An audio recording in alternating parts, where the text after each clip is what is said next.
오늘 저는 나의 아들을 놓아 보내라 라는 제목으로 함께 말씀을 나누려고 합니다. 우리가 지난 시간 이승현 목사님의 그 말씀을 통해서 하나님의 산 호렙에서 이 부름을 받은 모세에 대해서 우리가 살펴보았습니다.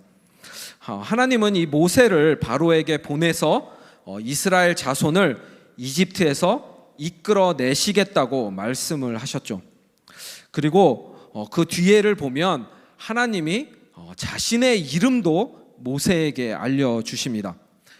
본인의 이름을 야훼 혹은 여호와, 나는 스스로 있는 자, 이렇게 하나님의 이름을 알려주셨죠. 이 의미는 나는 나다. 예수님이 선언하셨던, 본인을 선언하셨던 에고 에이미 I am 이라는 그 뜻과 같습니다. 즉 전지전능하며 유일한 창조주 하나님이심을 모세에게 이름을 통해서 알려주신 것이죠. 유일한 창조주 하나님이 모세를 부르시고 그를 통해서 이스라엘을 이집트의 노예 생활로부터 구원하시겠다는 것입니다. 우리는 이번 학기 동안 이 학기가 끝날 때까지 이스라엘의 이 출애굽, 이집트에서 탈출하는 그 과정을 함께 나누게 될 것 같아요. 그런데 이제 말씀을 이렇게 준비를 하면서 본문 선택에 제가 굉장한 고민이 많았습니다. 그 이유는 오늘 우리가 지금 읽은 이 본문이 굉장히 난해한 내용을 포함하고 있기 때문입니다. 어떤 청년들은 지금 이 출애굽기를 읽으면서 이런 내용이 있었나? 하고 아마 놀라는 청년들도 있을 것 같아요. 그만큼 이 본문은 잘 다루어지지는 않는 본문입니다. 그런데 이 다른 본문을 찾아보려고 해도 성령님께서 강하게 여러분들과 오늘 이 본문을 나누라는 마음을 이렇게 저에게 주셨어요. 그래서 이 본문을 정하고 여러분들과 나누려고 합니다. 신학자들은 이 구약에서 해석이 어려운 수수께끼 같은 이 내용들 중에 하나를 뽑는데, 그 중에 하나가 바로 오늘 우리가 읽은 출애굽기 4장 24절부터 26절이라고 말합니다. 하나님이 이스라엘을 구원하시기 위해서 모세를 부르시고 이집트로 보내시는데, 이 하나님의 말씀에 잘 순종하면서 이집트로 가던 이 모세를 갑자기 하나님께서 찾아오셔서 죽이려고 하셨기 때문이죠. 이 부분은 내용적인 부분에서의 해석도 어렵지만 원어적으로 봤을 때도 해석이 굉장히 난해한 본문입니다. 조금 후에 여기에 대해서는 함께 자세히 다루도록 하겠습니다. 하나님은 이 모세를 부르시고 그냥 이 모세를 통해서 네가 알아서 이스라엘 자손을 이끌고 나오도록 하지 않으셨죠. 모든 준비를 하나님께서 먼저 미리 해 주셨습니다. 그리고 모세에게 그 출애굽하는 모든 과정도 미리 다 알려주셨습니다. 하나님은 이 하나님의 지팡이를 모세가 들도록 하셨죠. 모세는 하나님의 지팡이를 들고 이적과 표적을 나타낼 수 있게 되었습니다. 이 말이 어눌한 모세를 대신해서 말을 잘하는 모세의 형 아론도 준비하여 주셔서 서로 만나도록 하시고 또 대신 말을 하도록 하십니다. 무엇보다 앞으로 일어날 이 출애굽의 과정을 전부 상세하게 모세에게 알려주십니다. 아무리 모세가 바로에게 가서 수많은 이적과 기적을 나타내 보여도 바로는 이스라엘 자손을 놓아보내지 않을 것입니다. 여기서 바로는 이집트의 파라오, 이집트의 왕을 가리킵니다. 바로가 이스라엘 자손을 놓아보내지 않는 이유는 하나님이 그의 마음을 완악하게 하셨기 때문입니다. 하나님이 바로로 하여금 고집을 부리도록 만드셨다는 것이죠. 여러분 이해가 되시나요? 그리고 오늘 본문으로 연결이 됩니다. 22절, 23절 세 번역으로 우리가 함께 읽어보도록 하겠습니다. 세 번역으로 시작. 너는 바로에게 말하여라. 나 주가 이렇게 말한다. 이스라엘은 나의 맏아들이다. 내가 너에게 나의 아들을 놓아보내어 나를 예배하게 하라고 하였건만 너는 그를 놓아보내지 않았다. 그러므로 이제 내가 너의 맏아들을 죽게 하겠다. 하나님은 바로의 마음을 완악하게 하셨는데 그 이유가 있습니다. 이집트의 마지막 심판, 최종 재앙이 바로 이집트의 맏아들 장자의 죽음이라는 것이죠. 바로의 맏아들만 죽은 것은 아닙니다. 출애굽기 12장을 보면 이스라엘 자손을 제외한 이집트 땅의 모든 처음 난 것은 다 죽었습니다. 그날 가축의 처음 난 새끼까지 전부 죽어서 이집트에는 큰 통곡 소리가 나고 죽임을 당하지 않은 집이 하나도 없었다고 성경은 기록을 합니다. 그렇다면 궁금증이 하나가 생기죠. 왜 하나님은 바로의 맏아들을 죽기까지 이 바로의 마음을 완악하게 하시고 총 10가지 재앙으로 이집트를 심판하셨을까요? 왜 최종 심판이 그리고 맏아들의 죽음일까요? 너무나 다루고 싶은 것들이 많지만 그러면 끝이 없습니다. 끝이 없으니까 오늘은 이 맏아들에 대해서만 다루도록 하겠습니다. 이집트의 이 10가지 재앙은 이집트 사람들이 믿었던 이집트 신들에 대한 심판을 포함합니다. 즉 이집트인들이 예배하던 신은 우상, 가짜라는 것을 하나님께서 이 심판을 통해 알려주신 것이죠. 그리고 하나님이 유일한 하나님이라는 이 진리를 온 세상이 알도록 하기 위함이었습니다.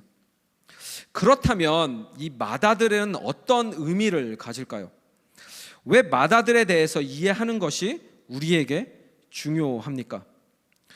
고대 사회에서 이 맏아들은 특별한 지위와 권리가 그들에게 주어졌습니다. 맏아들에게는 가족을 다스릴 권한뿐만이 아니라 축복권과 주요 재산의 상속이 보장되었습니다. 그런데 하나님은 지금 22절에서 이스라엘이 하나님의 맏아들이라고 선언을 하시죠. 하나님은 이스라엘을 선택하셔서 그들에게 이 맏아들이 갖는 특별한 지위와 권리를 약속하셨습니다. 여기에서 이 특별한 권리와 지위 그리고 축복권과 상속 보장뿐만이 아니라 바로 아버지와 아들의 이 특별한 관계까지도 포함하셔서 하나님은 이스라엘을 맏아들이라 선언하신 것이죠. 하나님은 이스라엘의 아버지가 되십니다. 사랑하는 청년 여러분, 저와 여러분의 우리의 하나님은 누구시죠? 아버지이십니다. 우리는 어떻게 하나님의 자녀가 되었습니까? 로마서 8장 14절, 29절 세 번역입니다. 제가 읽어드릴게요. 하나님의 영으로 인도함을 받는 사람은 누구나 다 하나님의 자녀입니다. 하나님께서는 미리 아신 사람들을 택하셔서 자기 아들은 누구일까요? 바로 예수님이죠. 예수님의 형상과 같은 모습이 되도록 미리 정하셨으니 이것은 그 아들 예수님이 많은 형제 가운데서 맏아들이 되게 하시려는 것입니다. 무슨 말입니까? 진정한 맏아들 되신 예수 그리스도가 우리를 하나님의 자녀가 되게 하셨다는 것이죠. 죄로 인하여서 단절되었던 하나님과의 이 관계를 예수님의 이 십자가 죽음을 통해서 다시 회복시켜 주셨습니다. 우리는 하나님의 이 은혜 안에서 예수님을 나의 구주로 믿는 이 믿음으로 하나님의 자녀가 되었습니다. 요한복음 3장 16절, 17절 세 번역입니다. 하나님께서 세상을 이처럼 사랑하셔서 외아들 예수님이죠. 예수님을 주셨으니 이는 그를 믿는 사람마다 멸망하지 않고 영생을 얻게 하려는 것이다. 하나님께서 아들 예수님을 세상에 보내신 것은 세상을 심판하시려는 것이 아니라 아들을 통하여 세상을 구원하시려는 것이다. 우리 다시 본문으로 한번 돌아가 봅시다. 이제 우리는 이 맏아들이 얼마나 중요한 의미를 갖는지 알았습니다. 하나님은 이스라엘을 맏아들이라 선언하셨습니다. 그렇다면 이 바로의 맏아들의 죽음은 무엇을 의미할까요? 바로 이집트 전체의 죽음을 의미합니다. 함께 살펴본 것처럼 맏아들은 그 가정 그리고 사회를 대표하기 때문이죠. 고대 이집트인들은 바로를 무엇이라고 생각했을까요? 왕만이 아니라 신이라고 믿었고, 또한 이 바로가 생명을 다스린다고 믿었습니다. 우리는 이 이집트의 피라미드나 이 미이라를 통해서 그들의 신앙을 알 수가 있죠. 하나님은 이 바로의 맏아들의 이 죽음, 이 죽는 심판을 통해서 이스라엘을 구원하시고, 하나님만이 생명을 주관하시는 유일한 신 하나님이라는 이 진리를 온 세상이 알도록 하신 것입니다. 그렇다면 우리가 함께 이 살펴본 내용을 통해서 우리의 삶 가운데는 무엇을 적용해야 할까요? 하나님의 자녀된 우리들은 이 우상과 죄로부터 탈출, 구원 받았습니다.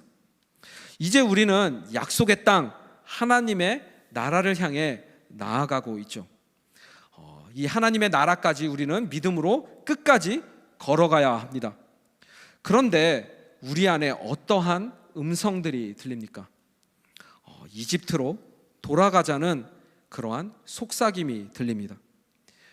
이 광야의 길을 걸어가는데 힘들지 않냐고, 언제까지 고생할 거냐고, 수많은 즐거움들이 이 이집트에서 기다리고 있으니까 그곳으로 돌아가자고 유혹을 하죠.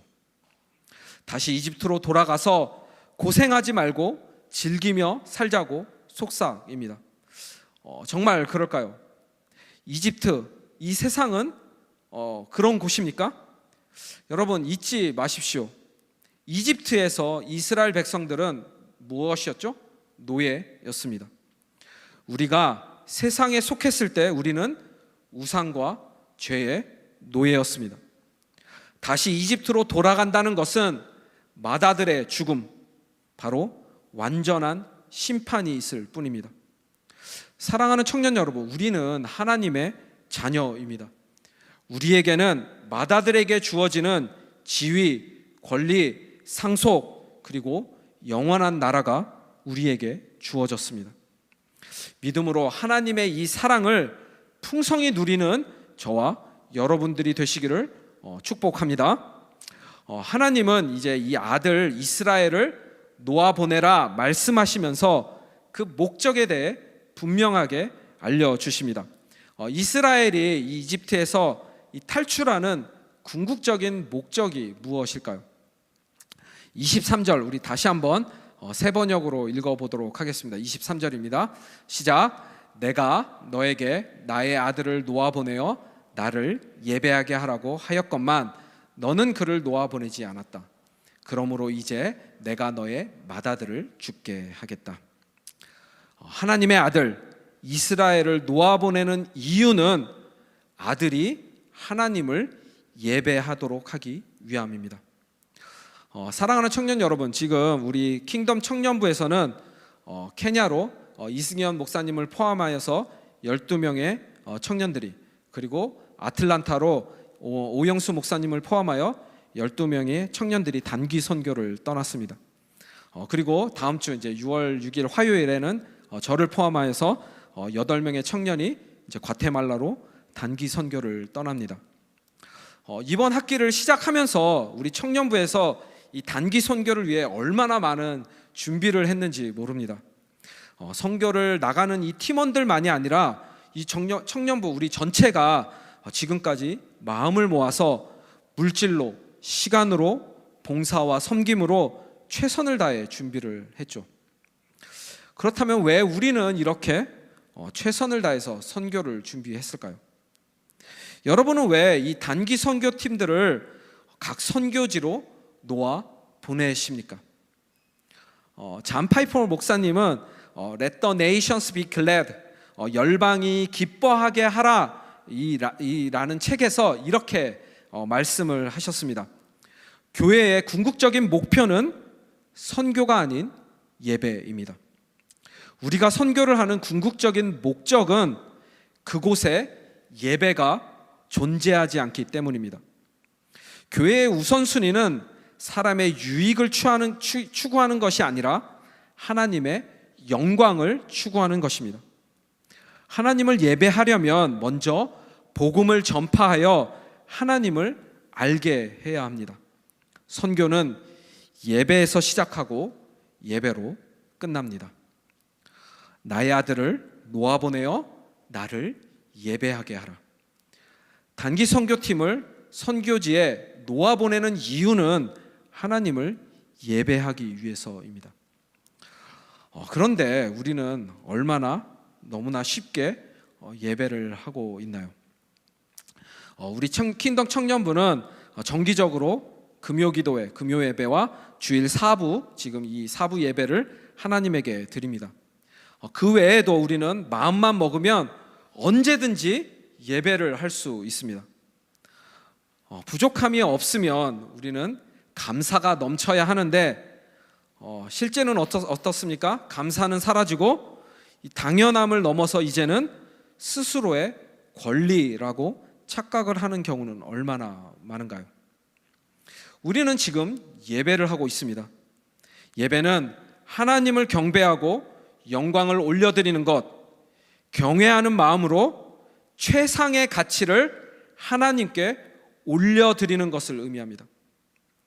이 모든 것이 가능하려면 바로 예배를 받으시는 하나님이 이곳에 계셔야 합니다. 예배 받으시는 분이 없다면 예배가 무슨 소용일까요?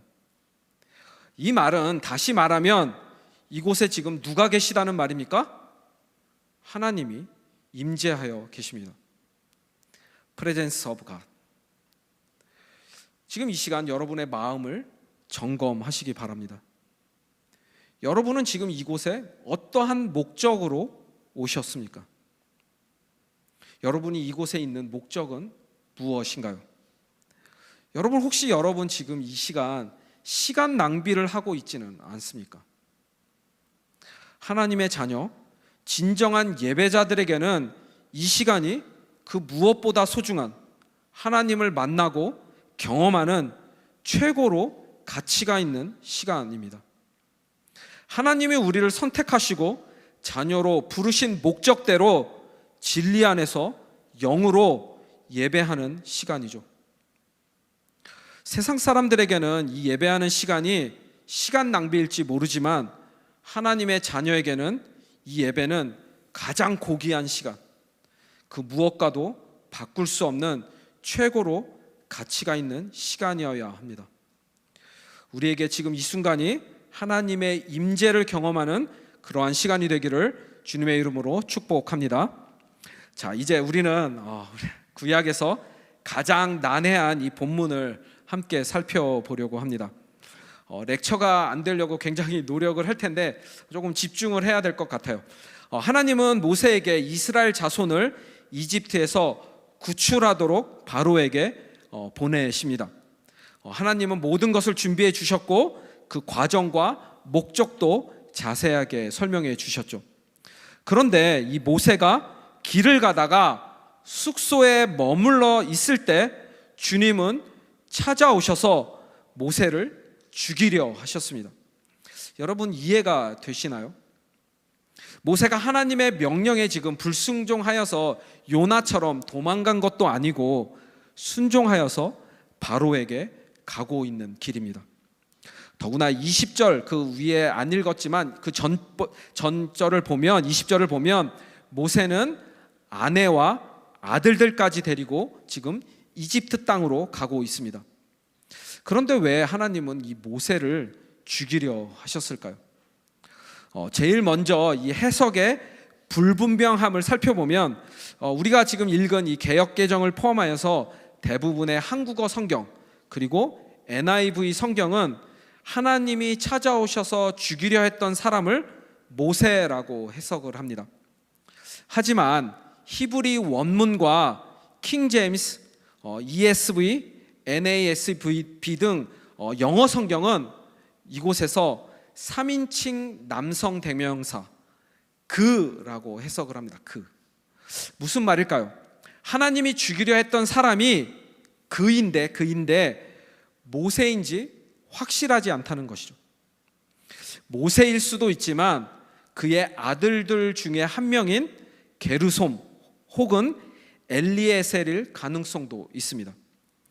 많은 신학자들이 논쟁을 하는 부분이 바로 이 그를 모세라고 보는 해석과 모세의 맏아들 게르솜이라 보는 해석입니다. 여기서 그는 그렇담 누구일까요? 그 다음 내용적인 이해의 어려움이 있습니다. 하나님이 죽이려 했던 사람이 모세이든 아니면 맏아들 게르솜이든 왜 갑자기 죽이려 하셨을까요? 25절, 26절에서 모세의 아내 십보라는 이 부싯돌 칼로 아들에게 할례를 행하고 그 결과 하나님은 그를 놓아 주십니다. 우리는 여기서 하나님이 그를 죽이려 했던 이유가 바로 이 할례와 밀접한 관계가 있다는 것을 알 수 있죠. 그렇다면 우리는 먼저 할례가 무엇인지를 알아야 합니다. 창세기 17장 10절 그리고 14절 새 번역입니다. 제가 읽겠습니다. 10절 너희 가운데서 남자는 모두 할례를 받아야 한다.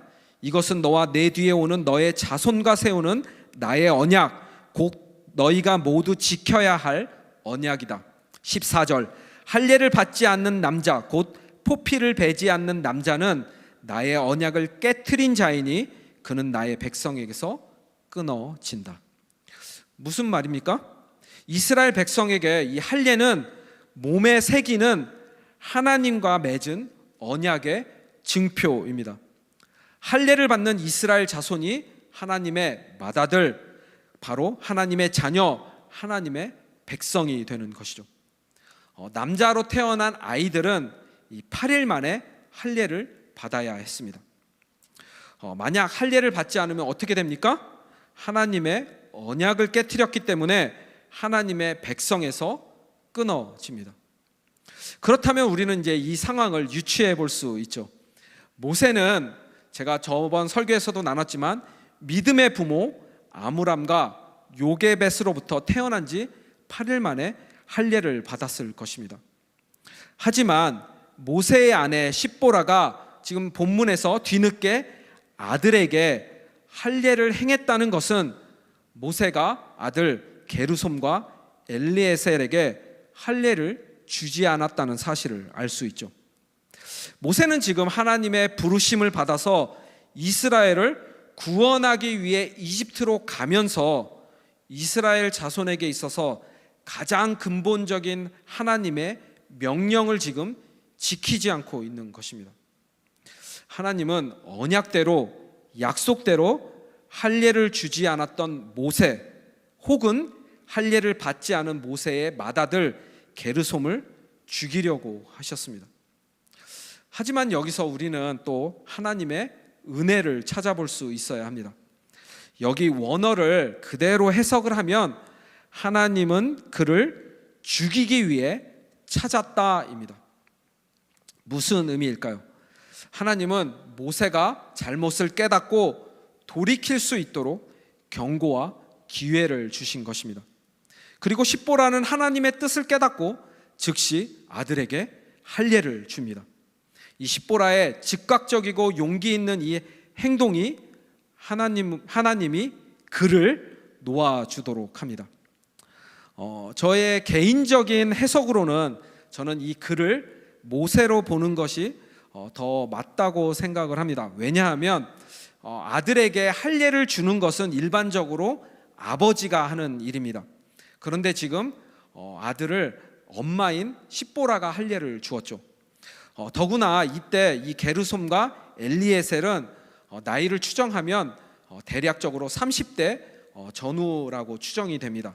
다 큰 성인이죠. 이 다 큰 성인을 지금 엄마가 할례를 준 것입니다. 신학자들은 모세가 지금 할례를 줄 수 없을 만큼 위험한 상황, 죽음 앞에 놓였던 상황이라고 추측을 합니다. 또 한 가지 추측해 볼 수 있는 것은 이 본문의 사건 이후로 모세의 아내인 십보라와 두 아들 게르솜과 엘리에셀이 오랫동안 성경에 등장을 하지 않습니다. 그러다가 출애굽기 18장에 가서 이집트를 탈출한 이스라엘 백성들이 하나님의 산, 신의 산 그 아래 시내 광야에서 머물 때 모세의 장인인 이드로가 친정으로 돌아와 있던 이 십보라와 두 아들들을 데리고 모세에게 데려다주는 장면이 나옵니다.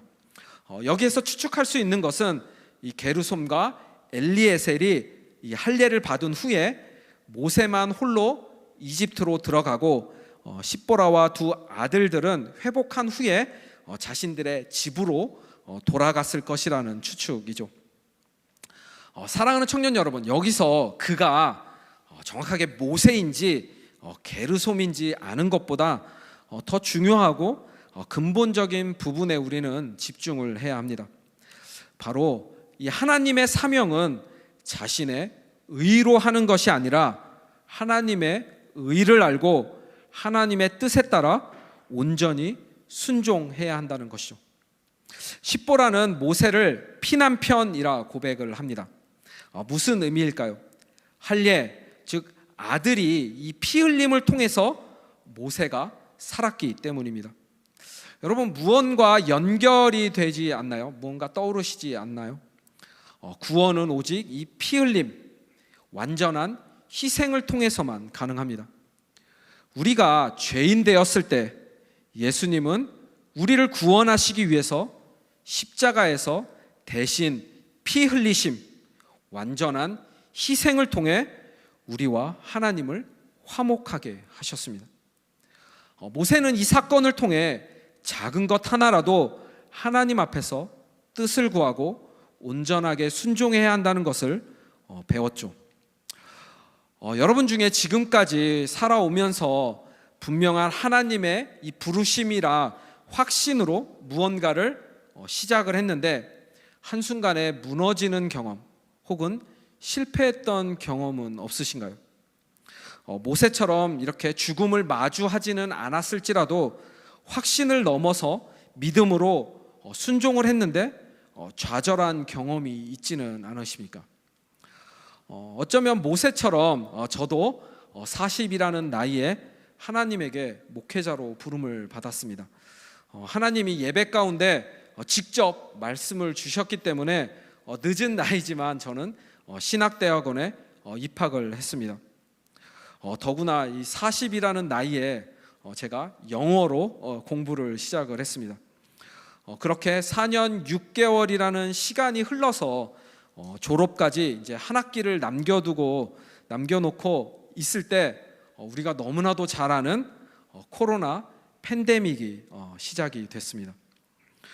마지막 학기 중에 이 파트타임으로 제가 섬기고 있던 교회에서 이제 재정적인 문제로 더 이상 저는 사역을 할 수 없게 되었습니다.